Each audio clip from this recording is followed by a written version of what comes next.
Good morning student. आज हम pronoun को स्टडी करेंगे। प्रोनाउन जिसको हिंदी में बोलते हैं सर्वनाम। ये दो शब्दों से मिलके बना है, प्रो प्लस नाउन। तो इसमें प्रो का मतलब हो जाएगा के लिए या फॉर, और नाउन यानी कोई भी नेमिंग वर्ड। तो किसी भी नाउन की जगह जिन वर्ड को हम यूज़ करते हैं उनको बोलते हैं प्रोनाउन। तो अब आगे देख लेते हैं कि why we need a pronoun. हमें प्रोनाउन की ज़रूरत क्या होती है एक सेंटेंस में या एक लैंग्वेज में। तो इसका आंसर हो जाएगा to avoid repeating the same noun over and over again. एक ही नाउन को बार बार रिपीट करने से बचने के लिए हमको प्रोनाउन की ज़रूरत होती है। इसको एग्जाम्पल के थ्रू और अच्छे से समझ लेते हैं। तो अब हम इस बात को अच्छे से एग्जाम्पल के थ्रू समझते हैं। तो ये एग्जाम्पल है, आरोही इज़ ए गुड गर्ल। आरोही एक अच्छी लड़की है। आरोही लिव इन दिस विलेज। आरोही इस गांव में रहती है। आरोही हैज़ ए टॉय। आरोही के पास एक खिलौना है। आरोही ऑलवेज स्पीक ट्रूथ। आरोही हमेशा सच बोलती है। तो ये सेम ही नाउन आरोही बार बार रिपीट हो रहा है, जिससे कि सेंटेंस ब्यूटीफुल नहीं लग रहे हैं। तो इस सेंटेंस को और लैंग्वेज को ब्यूटीफुल बनाने के लिए आरोही नाउन की जगह हम फिर प्रोनाउन यूज़ करेंगे। तो आरोही एक लड़की है, तो इसके लिए प्रोनाउन यूज़ होगा शी। तो फिर देखते हैं सेंटेंस कैसे लगते हैं। देखें, आरोही इज़ ए गुड गर्ल। आरोही अच्छी लड़की है। She live in this village. वह इस गांव में रहती है। She has a toy. उसके पास एक टॉय है।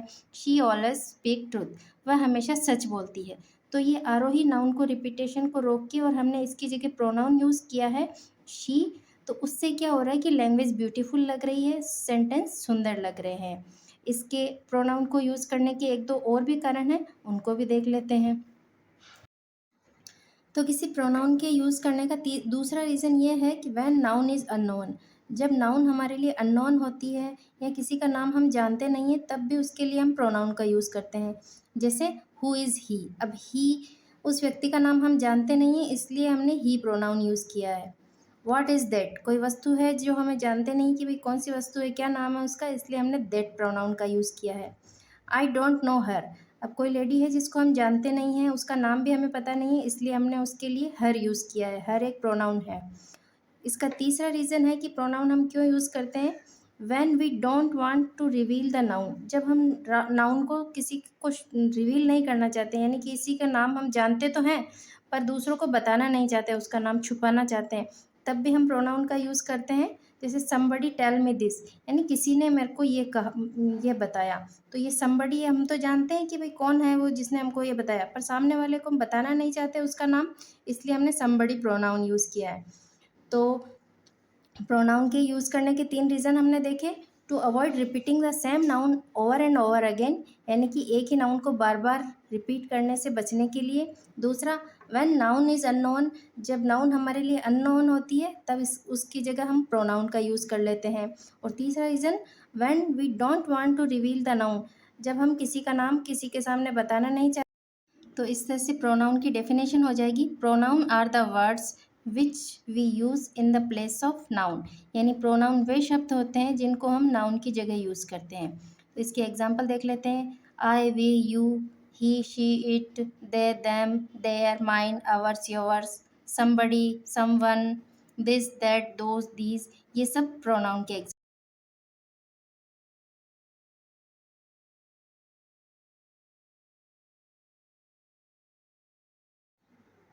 अब हम एंटीसीडेंट को देखते हैं, इसको समझते हैं। तो जैसे एक प्रोनाउन होता है वैसे उसका एक एंटीसीडेंट भी होता है।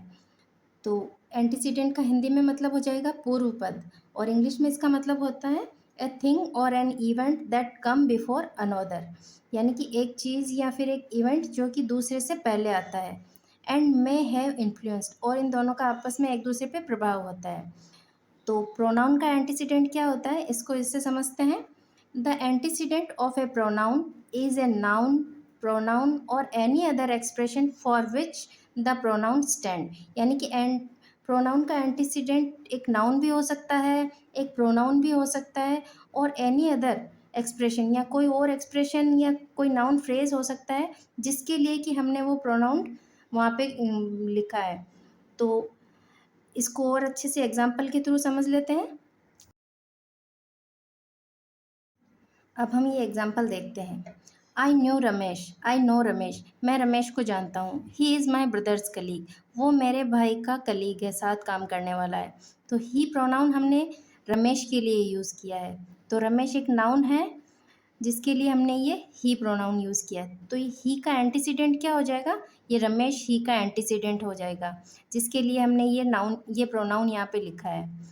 तो ये रमेश एक नाउन है। तो हमने पहले जैसे इसके डेफिनेशन में पढ़ा है एंटीसीडेंट में कि किसी प्रोनाउन का एंटीसीडेंट एक नाउन हो सकता है। इसका दूसरा एग्जांपल देखते हैं। Those who work hard always succeed, यानी कि वे लोग जो हमेशा हार्ड वर्क करते हैं हमेशा सक्सीड होते हैं। तो ये हु प्रोनाउन हमने जिसके लिए यूज़ किया है वो है दोज, और दोज भी एक प्रोनाउन ही है।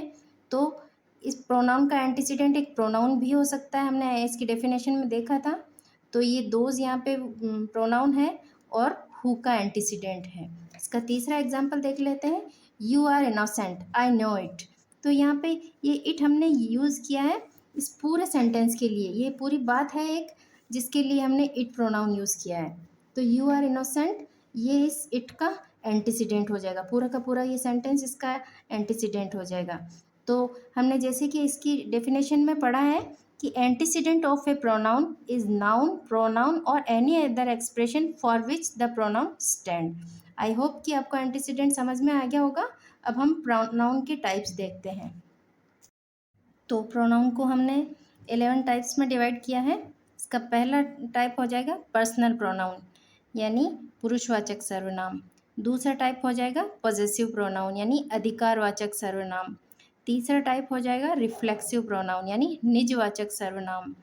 चौथा टाइप हो जाएगा एम्पैथेटिक प्रोनाउन, यानी दृढ़ता या दबाव सूचक प्रोनाउन।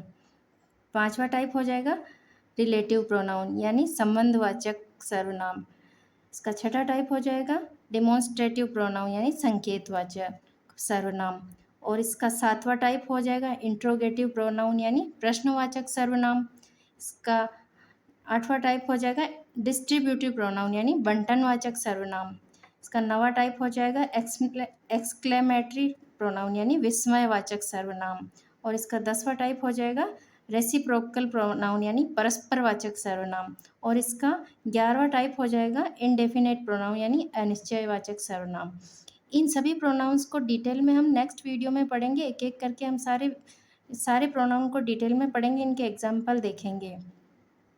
तो मैं चाहती हूँ कि आप इसका स्क्रीनशॉट भी ले लें और अपने कॉपी में नोट करते जाएं। हम पूरी अच्छे से ग्रामर को पूरी को अच्छे से पढ़ेंगे, 1 बाय 1 करके हर एक टॉपिक को अच्छे से क्लियर करेंगे। आप अपना फीडबैक कमेंट सेक्शन में ज़रूर दें। Thank you.